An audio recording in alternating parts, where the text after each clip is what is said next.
السلام علیکم ورحمۃ اللہ وبرکاتہ۔ اس آیت میں ہمیں امید اور معافی کا پیغام دیتی ہے۔ سورہ بقرہ کی آیت نمبر 192۔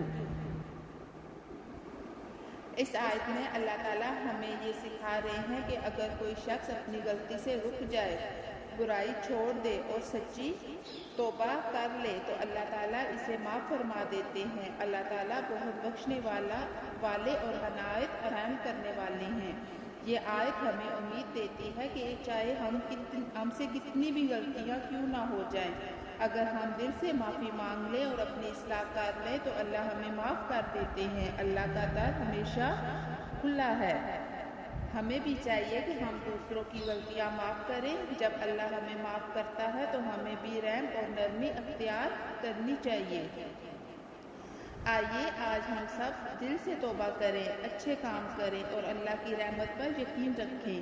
اللہ ہم سب کو معاف فرمائے اور سیدھے راستے پر چلنے کی توفیق عطا فرمائے۔ آمین ثم آمین۔